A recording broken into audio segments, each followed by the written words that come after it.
De hoje é mais um vídeo muito delicado, um vídeo ao qual você, isso mesmo, você que está me ouvindo agora aí nesse momento, passando aí, não está de fora desse assunto, ainda mais se você for pai ou mãe. Quem é que nunca disse, né? Ah, se fosse meu filho, eu faria assim, faria assado.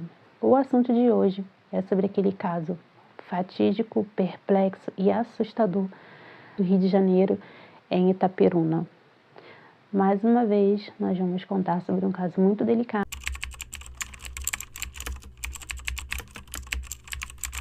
Esse caso é um caso perturbador. Eu acho que assustador, perplexo, fica num nível um pouco abaixo. Ele é um caso perturbador, porque eu mesma senti que esse caso, ele trouxe medo aos pais. Isso mesmo. Porque o que acontece? Nós temos muitos casos, né? Não é o primeiro caso. Acho que esse ano eu acho que já aconteceu diversos casos. Esse caso aconteceu no mês de junho e depois de junho já aconteceu um outro caso. Mas esse caso, eu não sei dizer, a gente vai salientar inclusive sobre isso, porque esse caso, ele me assustou. Ele me deixou um pouco assustada. E eu acredito que muitos pais mesmo, para dormir, ficaram um pouco assustados. Talvez alguns não e tal, mas talvez, assim, alguns pais, eu acredito que ficaram assim. Porque é um caso que mexeu, né, bastante com a gente. Eu vou tirar o óculos, que aí eu fico, né, o óculos dá uma... O que acontece?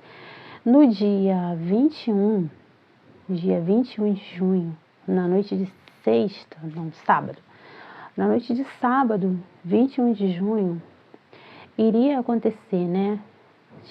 Estava para acontecer ali, vamos colocar assim, no sábado durante o dia. Para a noite, essa família não tinha noção do que estava se passando dentro da sua casa. Essa família, ela não tinha noção do que estava sendo planejado para o seu futuro, para as suas vidas.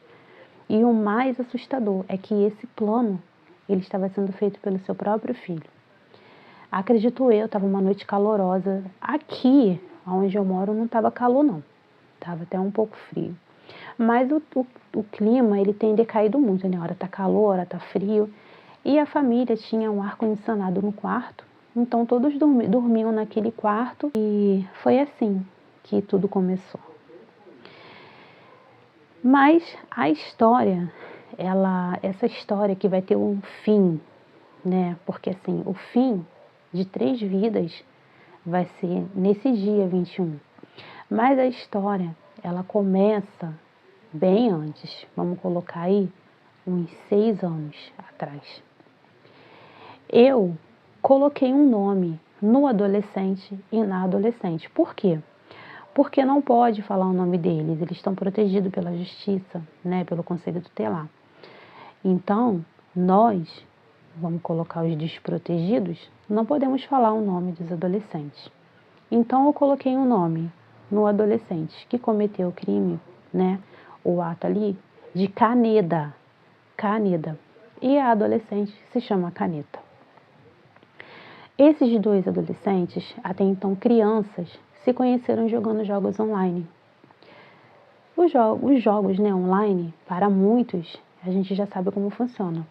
Mas eu vim a descobrir há pouco tempo. Meus filhos também jogam. E esse jogo é muito legal, entre aspas. Os joguinhos online, jogados de acordo com a idade de cada criança, claro, adolescente, não faz mal nenhum. Inclusive, eu preciso deixar bem claro para vocês aqui que a culpa em si não é do jogo, nem dos filmes violentos. A culpa está aonde a criança está sendo criada. Ali, aquele ambiente, é onde vai ser gerado ali os futuros trabalhadores, homens e mulheres honestos. É assim que começa. E esse jogo online, ele é interessante porque eu, como estou aqui sentada falando com você, que pode estar me ouvindo aí dos Estados Unidos, por exemplo. O jogo online funciona assim. É uma plataforma de jogos onde seu filho está jogando com uma pessoa que está do outro lado do país, do mundo, sabe? E foi assim que tudo começou. Caneda e Caneta se conheceram jogando joguinhos online, acredito eu, joguinhos de acordo ali com a idade deles. E a gente há de convir que criar filhos requer um pouco de trabalho. Então, se tem alguma coisa que pode nos tirar um pouco do sufoco, a gente acaba deixando. Eu, Fernanda, tenho 2 filhos, né? E eles não tinham celulares. Eles vieram a ter celular com 14 anos, 14 para 15 anos. Porque no meu entendimento também, eles não tinham maturidade para ter celular. O celular não é simplesmente um aparelho da nossa época, né? Na nossa época era um tijolão cheio de tecla e se resumia naquilo ali. Mas hoje não. O celular é basicamente um portal. Você pode entrar no celular e sair do outro lado do mundo. Então é dentro dessas questões, porque você há de convir comigo, que a maioria dos adolescentes, eles não querem o celular para atender o telefone. Se você ligar para o seu filho, pode ser que ele atenda rápido ou nem atenda porque está jogando. Eles querem mesmo o telefone para jogar, entende? Eles vão jogar jogos ali no celular divertidos e tal, assistir um desenho, mas atender ligação ou ligar para alguém é o de menos. Inclusive o WhatsApp tirou até essa, né? Você antigamente gravava vários números de contatos na mente, agora com o WhatsApp eu mesma nem sei de cabeça o número do celular do meu filho. Essa questão do celular. O celular hoje ele é uma porta, uma janela, seja o que for, para tudo de bom ou de ruim entrar. Há comunidades de jogos. Eu ia fazer uma pesquisa, mas eu confesso que eu me desanimei. Mas eu prometo que eu vou tentar trazer para vocês uma lista, uma playlist de jogos para vocês ficarem de olho aberto aí com seus filhos. Porém, Caneda e Caneta, eles não jogavam jogos literalmente ruins, pelo menos o jovem, né? Porque a Caneta, a adolescente lá do Mato Grosso, ela e a mãe já tinha, né? Já teve algum problema com ela em relação a isso, e ela estava sem celular. Tanto que ela fazia os trabalhos de escola quando ela precisasse no notebook. Porém, pelo notebook. Acho que se o celular é uma porta, o notebook é uma janela, ou vice-versa. Então ela jogava com o Caneda, né, pelo notebook, dava no mesmo. E eles tinham esse relacionamento. Se hoje ele está com 14 e ela com 15, ele deveria ter 8 e ela 9. Como criança, construiu ali uma amizade. Foi criado um vínculo, uma ligação muito forte entre eles dois. E esse vínculo, essa ligação muito forte, nasceu um sentimento, que pode ter sido naquela época onde eles não tinham muito discernimento do que sentiam, ou agora, conforme foi passando o tempo. Mas há de lembrar que quando ela tinha 12 anos, ela já se relacionava com Caneda. E ela teve problema com a mãe, com o celular, e não foi com ele, foi com outras pessoas. Então, provavelmente Caneda se relacionava só com ela. Mas a Caneta provavelmente se relacionava com outras pessoas. Mas a gente não sabe, né? Inclusive eu acho que isso vai ficar em segredo de justiça, porque eles são menores de idade. O que foi no estrago, né, exposto para nós, assim, no modo geral, é que eles mantinham esse relacionamento. E ela começou a pressionar para conhecê-lo pessoalmente. E essa pressão fez com que, de alguma forma, que também não foi colocado para a gente, e os pais não estão mais aqui para falar, ele provavelmente chegou para os pais e falou que estava gostando da menina, ou que queria conhecer a menina, e como qualquer pai, mãe, isso é incabível. Adolescente, criança, namorando e ainda viajar para outro estado para conhecer a namorada. Há várias questões nessa situação, sabe? Mas eu prefiro não comentar para não trazer muito impacto, né, em relação a certas atitudes. Mas eu preciso abrir um parêntese aqui. Para que você tenha um relacionamento bom com seu filho adolescente, você precisa construir esse relacionamento desde pequeno, inclusive desde a barriga. O pai, ele precisa sair para trabalhar todos os dias, para trazer o alimento para dentro de casa. Então, o ideal é que essa criança esteja quase sempre com a mãe, porque talvez a mãe precise trabalhar. E esse tempo que ela está com a mãe é onde essa mãe vai trazer um elo de vínculo com o pai, porque o pai basicamente vai estar sempre fora. Talvez o pai chegue em casa, a criança já vai estar dormindo, então basicamente ela só vai ver o pai final de semana. Então, é preciso guardar isso aqui na mente. Se você já é pai, se você pretende, né, vocês são pais, pretendem ter filhos, guardem isso na mente. Não adianta querer construir vínculo com o teu filho se ele já tiver adolescente. Por quê? Se você tiver um distanciamento, aí vai ser um pouco tarde. Não significa que vai acontecer igual nessa família, porque cada caso é um caso. E então, Kaneda expôs ali que ele estava querendo conhecer essa menina e os pais não aceitaram. Eu fui fazer uma pesquisa e achei a rede social do pai, que inclusive é da mãe junto. E essas fotos todas que vocês estão vendo aí na internet é a foto dele, né? Inclusive tem foto mesmo dele ali, dá pra ver um rostinho e tal. Mas pelo que a gente viu, ele já não é mais aquele menininho. Ele já é um rapaz, inclusive, alto, é outra pessoa. Mas eu observei uma coisa. Tem muitas fotos, muitas declarações de amor dele com a esposa. Tem até uma declaração pro filho. Mas há um hiato ali.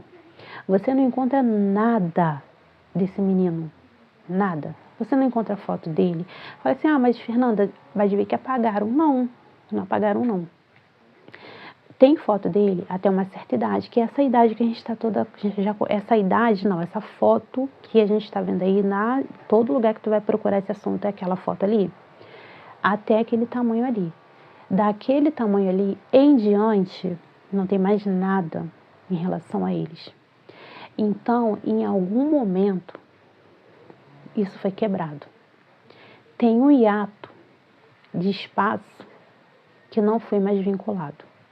Então, o que eu estou querendo trazer para vocês aqui nesse vídeo é que houve um afastamento psicológico, físico, desse rapaz, desse adolescente com essa família.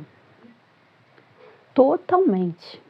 Tudo que ele tinha de ligação, de vínculo, de afeto, de compaixão, de misericórdia, seja o que for, era com a adolescente que ele se relacionava desde os 18 anos de idade.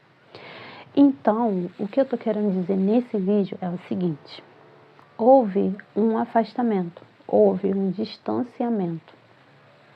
E quando esse menino chegou para esse pai e essa mãe para falar desse relacionamento, desse gostar, de querer conhecer a menina, pode ser que tenha tido algum tipo de atrito que piorou ainda mais a situação. Eu aprendi muita coisa, muito sobre o ser humano, sobre a vida, devido à minha vivência, a minha vivência com pessoas, a minha vivência com os meus filhos, a minha vivência com adolescentes, crianças, jovens na minha igreja. E há uma necessidade, o ser humano, ele é um ser relacionável, ele se relaciona. E deixa eu ver, a nossa formação, a nossa identidade, o nosso vínculo, o nosso afeto, a nossa formação, ela precisa estar assim, né, em crescente com a nossa família.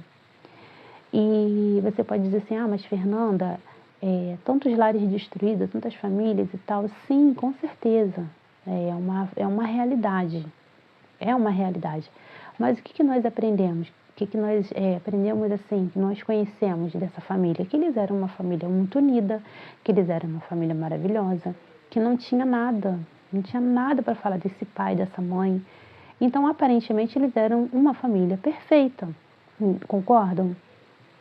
Porém, o que a gente vê nas redes sociais, o que a gente vê do portão para fora, às vezes não é uma realidade. A realidade está dentro da nossa casa, no convívio dentro do nosso lar.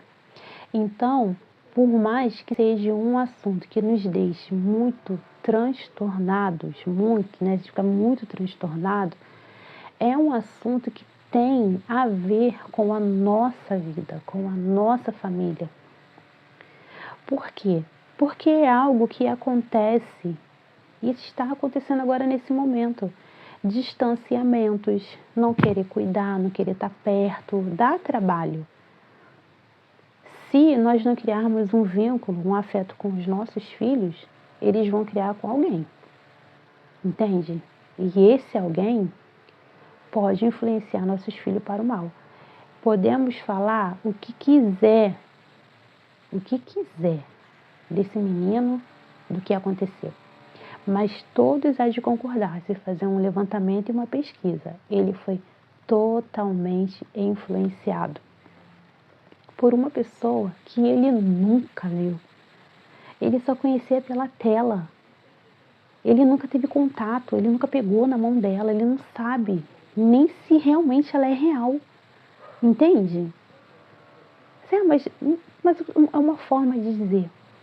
Mas é com ela que ele tinha vínculo. E essa menina influenciou ele. Ele disse, tá assim, faria tudo de novo. Faria tudo de novo não, faria tudo de novo o que ela mandasse. É isso que ele disse de verdade. Ele disse pra avó. E eu acho que em depoimento também, mas ele disse tudo que ela mandasse. Então, a gente vai fechar aqui parêntese e você precisa raciocinar. Porque é muito fácil a gente falar, se fosse meu filho, eu faria, eu isso, eu aquilo. E tudo quanto é tipo de xingamento que você puder imaginar, eu já li sobre esse menino. Mas um dia, ele foi um bebezinho, ele foi tendo certa idade, e é de verdade, muitos pais ficam muito com a criança quando ela é pequena, até uma certa idade. Mas conforme vai crescendo, parece que perde a graça. Eu já vi isso. Parece que perde a graça, não tem mais graça. Mas não é assim que funciona. Mesmo que perdeu a graça, é seu filho e você precisa ensinar, você precisa educar. Porque se você não fazer, alguém vai vir e vai fazer uma bagunça na mente dessa criança, na mente desse adolescente. Entendeu? Então, assim, vamos continuar aqui ali o que aconteceu. Claro que você já deve estar cansado de ouvir isso, ou talvez não, então eu vou contar para você desde o início. Continuar, né? Ele planejou com a sua, até então, namorada, e ele tomou um energético lá, que ele conta no depoimento, para poder se manter acordado. Ele estava pedindo assim, né, que seus pais brigassem bastante com ele naquele dia, para que ele tivesse com muita raiva. Então, provavelmente, havia discussões aí. A gente sabe, o pai dele, aquele homem, ele, é um julgamento mesmo. E você vê que ele ensinava o menino a atirar. Pra que eu vou ensinar meu filho a atirar? Mas enfim, né? Não era nada de errado, a arma dele era legalizada, ele era registrado como caçador e tal, era tudo organizado, tudo direitinho. Mas ele, né, deveria ser uma pessoa assim um pouco enérgica. E o que acontece? Ele planejou isso e infelizmente ali quando eles dormiram, todos dormiram, estava embaixo do colchão e aí a gente já sabe tudo o que aconteceu, né? A gente já sabe tudo o que aconteceu e infelizmente com muita influência, junto com a ajuda da namorada, tudo ao vivo ali, eles planejaram do início ao fim, sabe? Mas você percebe a imaturidade, porque o cérebro da gente, nosso cérebro, a última pesquisa que eu fiz, o nosso cérebro está totalmente formado, adulto, com 25 anos. Você imagina com 13, 14, 15 anos. Então, com certeza, tudo que eles vieram a fazer ali foi até tudo planejado e são basicamente crianças.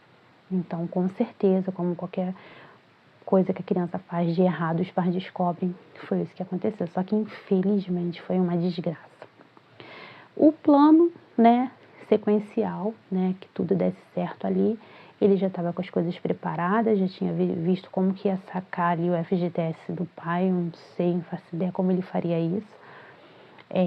A ideia seria tirar a vida da avó, mas aí talvez ia dar muito na pinta. Então ele viajaria para o Mato Grosso e lá eles tirariam a vida da mãe da menina e assim eles viveriam felizes para sempre, né? Vamos colocar assim. Só que isso aconteceu no dia 21 de junho, sábado à noite.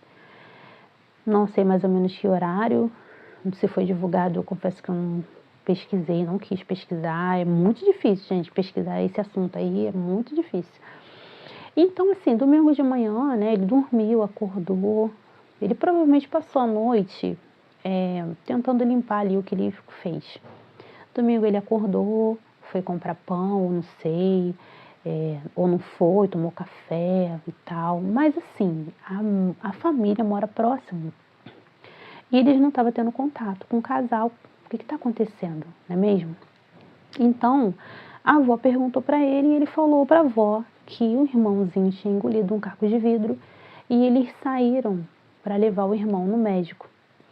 E, estranhamente, o carro ainda estava na garagem, inclusive, eles pensaram sobre isso lá nos planos dele, Caneda e Caneta, e eles iam tirar a gasolina ali do carro, mas eu não sei o que aconteceu, não deu tempo, não sei.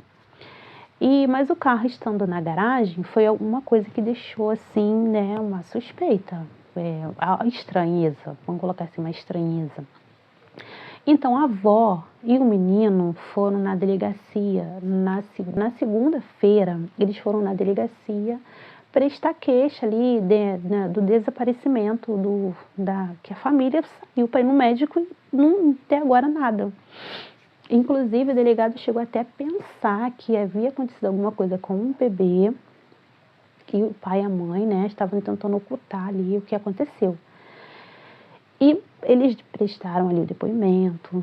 Tranquilamente, Caneda explicou o que estava acontecendo, o que aconteceu, o que havia ocorrido. Foram para casa. E aí, isso foi segunda. Foram para casa e a polícia começou a fazer suas buscas, né, nos hospitais. Começaram a fazer as buscas e nada.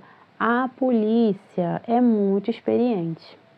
A polícia, ela é muito experiente. Não é o primeiro, infelizmente não é o último caso.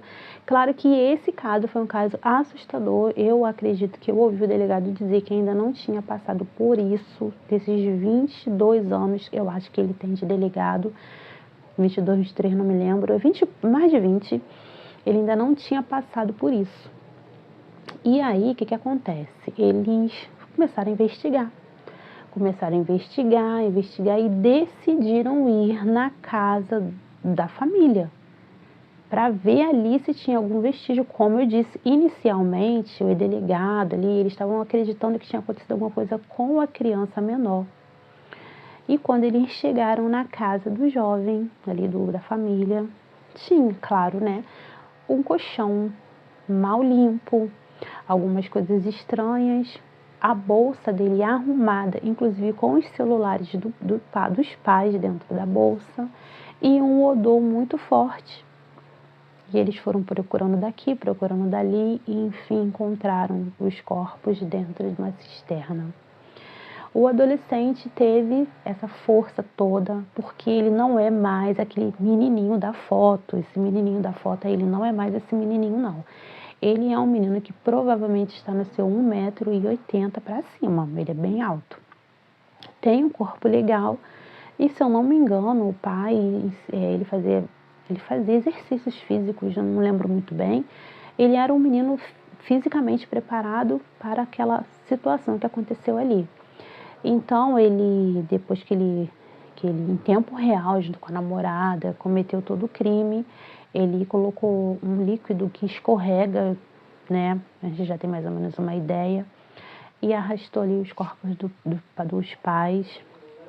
E eu acredito que do irmão ele tenha levado no colo, não sei. É assustador. E aí ele colocou ali dentro da cisterna. Porque como eu disse, né? Inicialmente estava tudo muito bem planejado, né? A expectativa, mas a realidade é totalmente diferente. Até infelizmente, um criminoso experiente não é fácil. Não é fácil isso aí. Ainda mais uma criança, basicamente, né? Porque a gente, querendo ou não, ele não é adulto, gente. Ele não é adulto. E aí, o que acontece? A polícia, né, tudo acontecendo, o que ele fez? Ele confessou. Eu não tenho certeza, mas ele confessou pro tio. Não me pergunta a reação desse tio, também fiquei muito curiosa para saber. Esse tio é tio materno, irmão da mãe, tá? E ele confessou e confessou na delegacia. Tranquilamente ele confessou na delegacia, e é nesse depoimento que a gente consegue conectar as faltas de conexões dele. Porque eu acho que nenhuma pessoa estranha que mora dentro da nossa casa, ela é tão desconectada da gente. Sabe o que eu tô querendo dizer? Porque no depoimento ele chamou os pais, que eu acredito que sejam os pais, o irmão nem tanto, mas vamos, né, colocar aí, seres nojentos, que ele faria tudo novamente que a menina mandasse, mas faria de uma forma que ele não fosse pego, simplesmente assim. A polícia, né, o delegado ali, as pessoas envolvidas, você vê a perplexidade, você vê o horror, o assombro nos seus rostos, porque é algo assim surreal. Mas é uma realidade que talvez você e eu não queremos aceitar. Por quê? Nessa fala desse menino que a gente consegue ver a falta de conexão, entende? A falta de conexão. O que eu tô querendo dizer para você é o seguinte, não adianta você ter o melhor emprego, ficar atrás de diploma e tal, se o seu dever é ser mãe. Ah, mas o meu marido não me dá as coisas ou tal. Eu sei, mas entende que tem um ser, uma criança, um adolescente que precisa de você? Ah, mas eu preciso trabalhar e tal. Olha, cada caso é um caso, mas se você tem essa dinâmica, você precisa de alguma forma criar elo com o seu filho ou seus filhos. Você precisa criar elo, você precisa criar vínculo. E outra coisa, não adianta também você deixar a criança com o celular 24 horas por dia. Aí agora, do nada, você tirar o celular. Gente, esse negócio aí vicia as pessoas, ainda mais criança, que o cérebro ainda não está formado totalmente. Então, o ideal é você, aos poucos, não assusta aí, vai tirando e vai introduzindo algumas outras formas de diversão. Quando eu trabalhava, eu observava que eles estavam muito agitados. Então, eu levava eles para a pracinha, eles ficavam lá correndo e tal. Sendo que na época que eles eram pequenos, 2004, 2006, 2007, 2008, ainda não tinha essa febre de celular, né?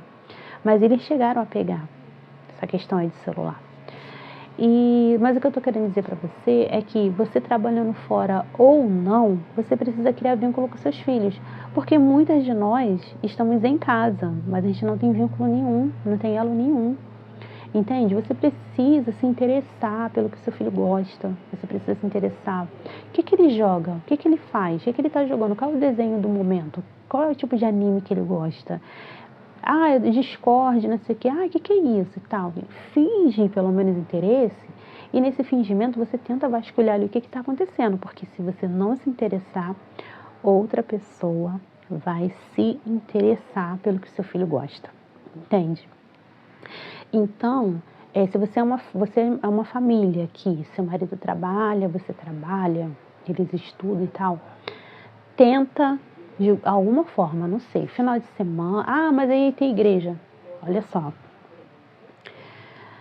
a igreja é um lugar da gente se relacionar com nossos irmãos, estarmos em comunhão, é totalmente outra história.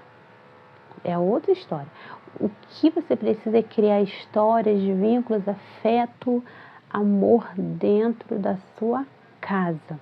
É dentro da sua casa que você precisa fazer isso. O cérebro da criança, do adolescente não está totalmente formado, está se formando. E com tudo isso acontecendo, você precisa estar próximo. Entende o que eu estou querendo dizer? É muito importante isso. É muito importante. E outra coisa,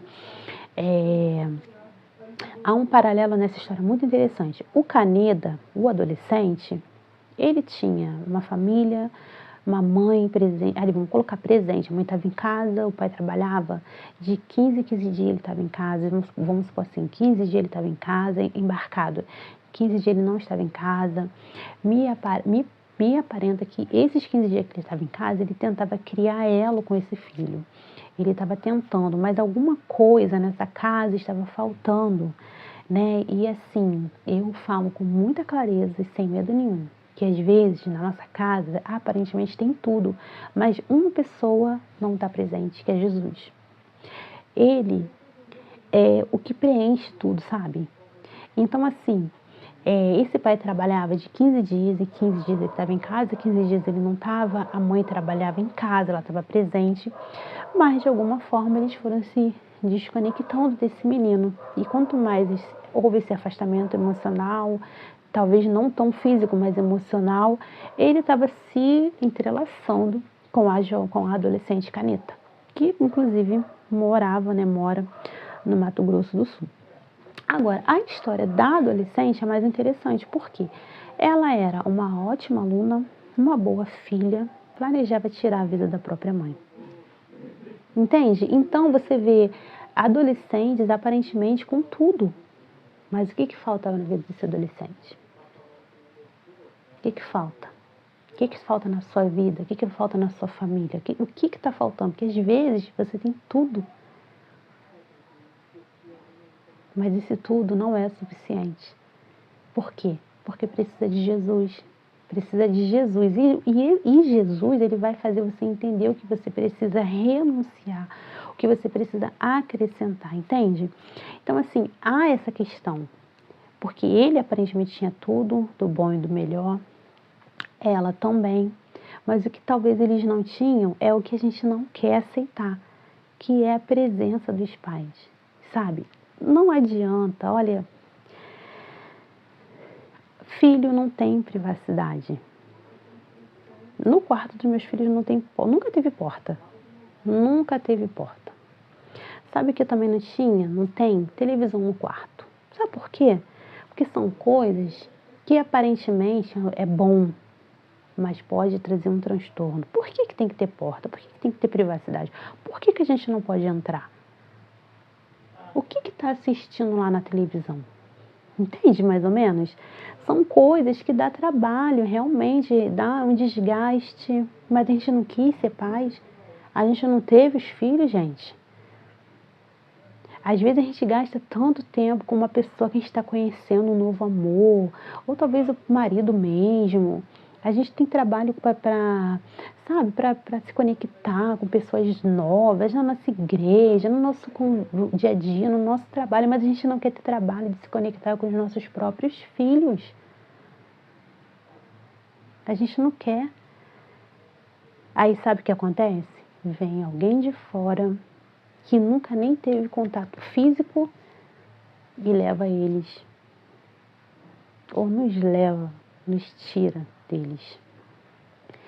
Então, é sobre isso esse vídeo de hoje. E uma coisa também que eu preciso que vocês entendam. Não, mas foi o jogo tal que ensina isso. Não. Mas foi o filme tal. Não. Se a criança desde pequena ela tiver um acompanhamento dos pais, ensinando, educando, amando, nada dessas coisas vai tomar o lugar que é nosso. É muito fácil a gente culpar agora um monte de coisa e xingar esse menino de tudo quanto é nome. Mas a gente tem que aceitar que houve, em algum momento, às vezes não querer ter trabalho, às vezes não se importar, não se interessar, confiar. A gente não pode confiar. Eles são crianças, eles vão enrolar a gente. Eles vão aprender a mentir e enrolar a gente. Não pode. Dá trabalho, mas é nosso. E naquele grande dia a gente vai prestar conta dos nossos filhos ao Senhor. Fique com essa palavra.